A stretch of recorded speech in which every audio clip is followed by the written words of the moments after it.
अस्सलाम वालेकुम। मैं समी इब्राहिम हूँ और आप देख रहे हैं हमारा यूट्यूब और फेसबुक चैनल। एफआईआर दर्ज कर ली गई है बज़ाहिर, और उसमें वज़ीराबाद थाना सिटी के एसएचओ आमिर शहजाद इसमें मुद्दई बने। आज सुप्रीम कोर्ट ऑफ पाकिस्तान ने हुक्म दिया था 24 घंटे के अंदर अंदर पंजाब पुलिस एफआईआर दर्ज करे, वगरना सुप्रीम कोर्ट सुओ मोटो ले लेगी। कानून के मुताबिक फ़र्स्ट इंफॉर्मेशन रिपोर्ट एफआईआर मुद्दई की जानिब से दरख्वास्त होती है और पाकिस्तान का कानून ये कहता है कि उसमें जो ज़बान इस्तेमाल की गई हो, जो इंफॉर्मेशन दी जाए, उसको जो मुतल्लिका थाना है उसको वो अपनी रिपोर्ट में दर्ज करेगा। लेकिन ये जो एफआईआर दर्ज की गई है, इसमें इमरान खान साहब की तरफ से जो दरख्वास्त दी गई है उसको मुकम्मल तौर पर नज़रअंदाज किया गया और जो मतन है एफआईआर का उसके मुताबिक आमिर शहजाद साहब जो हैं उनकी मुद्दत में ये मुकदमा दर्ज हुआ और ये सिर्फ़ एक मुल्ज़म जिसको पकड़ा गया है, नवीद जिसका नाम है, उसके ख़िलाफ़ ये दर्ज किया गया और किसी शरीक मुल्ज़म का ज़िक्र नहीं है। सिर्फ़ पिस्टल की फायरिंग का ज़िक्र है। जो बस था, जो कहा जाता है कि एक ऑटोमेटिक राइफ़ल का हो सकता है, सब मशीन गन का हो सकता है, उसका इसमें कोई ज़िक्र नहीं है।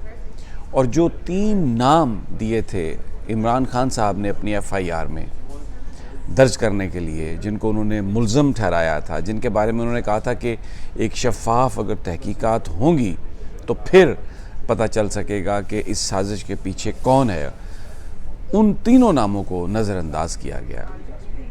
शहबाज शरीफ, और उसमें वज़ीर आज़म शहबाज शरीफ भी उनमें शामिल थे।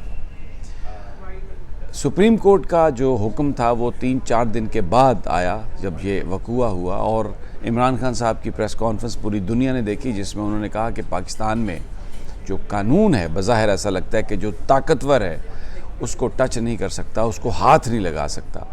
और साथ ही उन्होंने इन तीनों अफराद के इस्तीफ़े का भी मुतालबा किया था और कहा था कि अगर ये मौजूद रहे अपने ओहदों पर तो फिर कौन सा इदारा तहकीकात शफाफ अंदाज में कर सकता है, क्योंकि ये तो सरबराहान हैं इदारों के, मुल्क के, तो इनकी मौजूदगी में ये सब नहीं हो सकता। अब ये कड़ा इम्तिहान है सुप्रीम कोर्ट के लिए। पुलिस की जो मुद्दत में जो एफआईआर दर्ज हुई है वो तहरीक इंसाफ उसको रिजेक्ट कर चुकी है। इसको एक मजाक करार दिया गया है और इसको सिर्फ कागज़ का टुकड़ा करार दिया गया। अगरचे आज इमरान खान साहब की जो गुफ्तगू थी सहाफ़ियों से, जो उनकी मीटिंग और जो इंटरव्यू था, उसमें उन्होंने बहुत आज ज़बान जो है वो नरम इस्तेमाल की अपने इदारों के हवाले से, फ़ौज के हवाले से। लेकिन इस एफआईआर के मामले में अभी तक जो तहरीक इंसाफ का जो मौक़िफ़ सामने आया है उसमें वो अभी तक इस हवाले से कोई रियायत देने के लिए तैयार नहीं है। दूसरी जो सूरत हाल है वो ये है कि लॉन्ग मार्च जो मंगल से जिसका आगाज़ होना था उसको जुमेरात तक के लिए मौखर किया गया, लेकिन पीटीआई के जो कारकुन हैं वो मुख्तलिफ़ जगहों पर इस वक्त एहतजाज कर रहे हैं, शदीद एहतजाज कर रहे हैं। इस्लामाबाद के जो एंट्री पॉइंट्स हैं, अभी बहुत सारे एंट्री पॉइंट्स रोक दिए गए हैं। जो जीटी रोड है वो रवात पर उसको रोक लिया गया है, वहाँ पर रुकावटें हैं, पीटीआई के लोग हैं। मरी रोड में भी रुकावटें हैं, पेशावर रोड जो है उस पर भी रुकावटें डाल दी गई हैं। और अगर यही सूरत हाल रही तो इस्लामाबाद के अंदर जो लोग रह रहे हैं उनके लिए जो खाने पीने की अशिया है, उनके लिए जो दीगर अशिया हैं, वो पहुंचना बहुत मुश्किल हो जाएगी और अगले 2-3 दिनों के बाद एक क्राइसिस वहाँ पर शुरू होगा। इस हवाले से हुकूमत जो है, वफाकी हुकूमत, उसने सूबाई हुकूमतों को लिखा भी है। तर्जमान इस्लामाबाद पुलिस ये कह रहे हैं कि हमने जो वफाकी पुलिस है और रेंजर्स के दस्ते रवाना किए हैं और सूबाई हुकूमतों से कहा है कि पीके और पंजाब की हुकूमत के वो उनके साथ ताउन करे और ये जो वफाक की तरफ आने वाले जो रास्ते हैं उनको मत बंद किया जाए, उनको खोला जाए। सिचुएशन जो है वो इस वक्त बड़ी एवरी पासिंग मिनट वो बड़ी संजीदा हो रही है। बिहाइंड द सीन अगर कोई कंसल्टेशन नहीं हो रही और इस सिचुएशन को डिफ्यूज़ करने के लिए اگر کوئی مذاکرات نہیں ہو رہے اور ابھی تک اگر یہ ایک ڈیڈ لاک ہے تو یہ پاکستان کے لیے ایک بڑی سنگین صورتحال ہے۔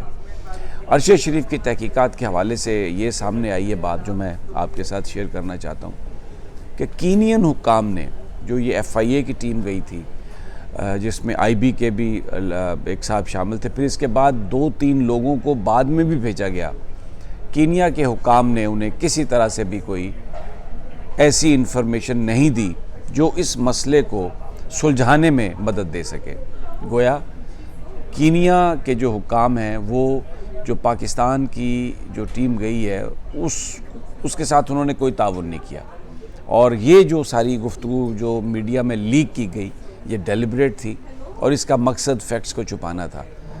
بڑا سوال ہے کہ یہ کون سی طاقتور لابی ہے جو کینین اتھارٹیز پر بھی انفلوئنس کر رہی ہے اور وہ پاکستانی حکام کے ساتھ جو انفارمیشن ہے اس کو وہ شیئر نہیں کر رہے۔ عمران خان کا جو ملاقاتوں کا سلسلہ ہے وہ جاری ہے۔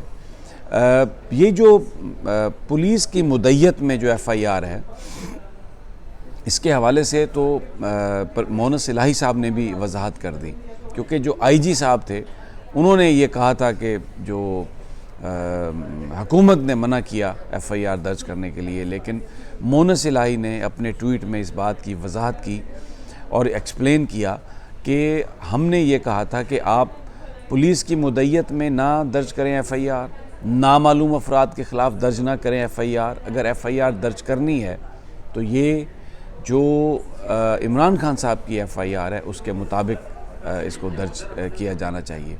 اب ریٹ آف سپریم کورٹ ایک بڑی بات ہے، قانون اور آئین کے مطابق تو جو بھی مدعی جو ہے جو بھی بات کرتا ہے اس کو درج کرنا ضروری ہے ایف آئی آر میں، وہ درج نہیں ہوئی۔ کیا اب اس کو سپریم کورٹ امینڈ کرتی ہے یا سپریم کورٹ اس ایف آئی آر کو حکام کو کہتی ہے کہ از سر نو آپ جو درخواست ہے عمران خان صاحب کی اسی کو ایف آئی آر کنسیڈر کریں؟ امپورٹنٹ لیگل یہ سوالات ہیں۔